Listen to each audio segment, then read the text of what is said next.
Hey everyone, welcome back to another episode of Mr. Payton Stories. This will probably be my longest one because I got so much to say about this one, but this takes me to my high school coaching career, which was short-lived, but it was wonderful, man. I got to go back to the school I graduated from. I got to work in a number of capacities. At some point, I was able to coach football. I was the head freshman football coach.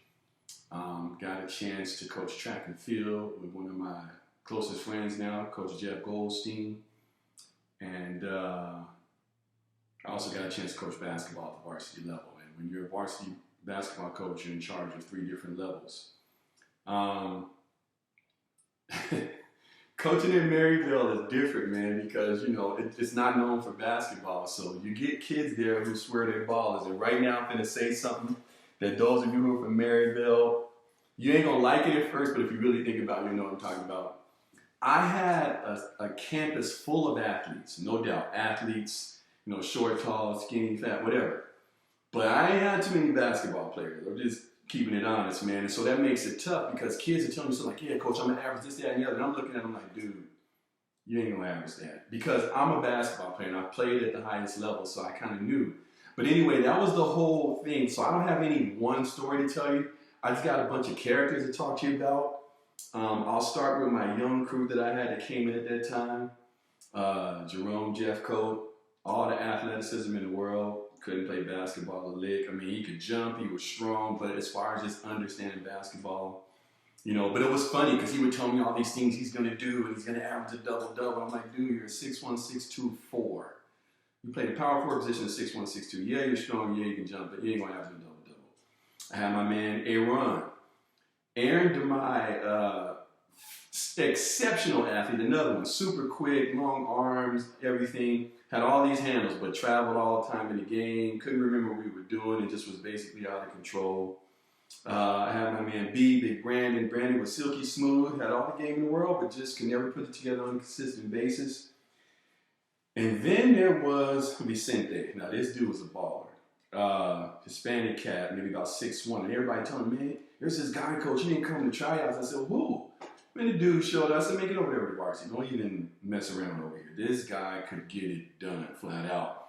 I mean, he just could get buckets. He's one of them dudes that you could draw up a play if you want to, but when he get the ball, he's going to score. So that dude was a ball player.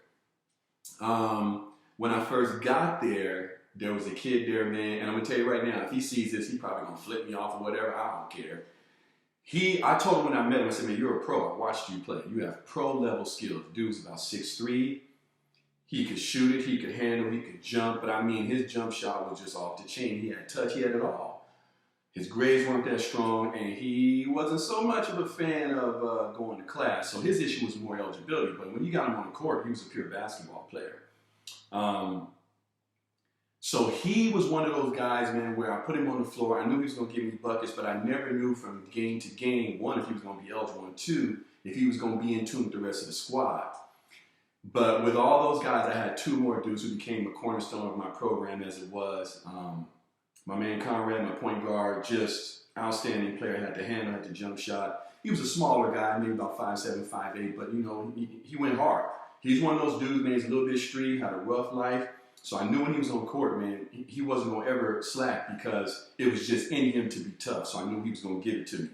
And then I had my man, Big George, George Cano Hernandez.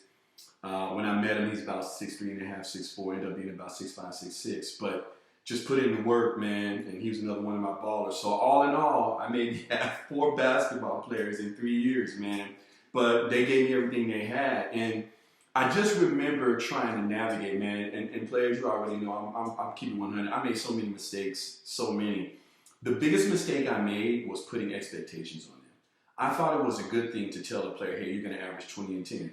It ended up becoming a weight on them. So if I was to change anything, I would change that. I would change the expectations I put on individual players. I could have kept them in my head and just pushed them towards it. But the moment I gave it to them, man, it just put so much pressure. And I did it 3 years consistently. Consistently, I made that mistake. I put expectations on individual players because I wanted them to play hard, and I thought that was going to help them, but it ended up being an anchor on them. So to all of you guys who played for me in Maryvale, I truly apologize for that. I was just doing the best that I could. I know for some of you it pushed you a bit, but I know I would have done an even better job if I wouldn't have done that. But man, my boys at the Vale, you know, nobody gave us that much respect, but they knew when I was coaching them that we was gonna give you a game, we was gonna go hard. My players knew if you went hard in practice, I was gonna give you a chance in the game. So there was a lot of guys who came out of that, man, who were dudes who I never thought were gonna be ballers, who ended up being my big man Eric, my man Cole, my man Sammy, who ended up coming in, getting more rebounds than everybody I had over 6 foot. But it was a blast to give kids opportunities. And what we could have done if I could have stayed a little longer, we'll never know. But I am so blessed and so proud of the opportunity and what we accomplished. Those kids who played for me, they know what I'm talking about. You know, we were able to have structure. It felt like family, and it was great. This stuff that's going on now with all this club stuff, man, doesn't give cats a chance to develop. It's pretty much you either in or you out. You're either in with that club group or you ain't. You either that coach's guy or you ain't. And so at Maryvale, we didn't do it like that. And I really appreciate that time that I had a chance to showcase my skills as a coach. But I had a lot of learning to do. And so I'm so glad you guys allowed me to learn from you and learn with you. So that's just another one of Mr. Payton's stories. I hope you enjoyed it. To those guys at the Vale, again, man, to you Panthers, you West Side kids, man, thank you so much for making me the man that I am. You guys made me a better man for having the opportunity to coach you. So hope you like this video. Hope you share it with others. Hope you subscribe and look forward to more content. Thank you.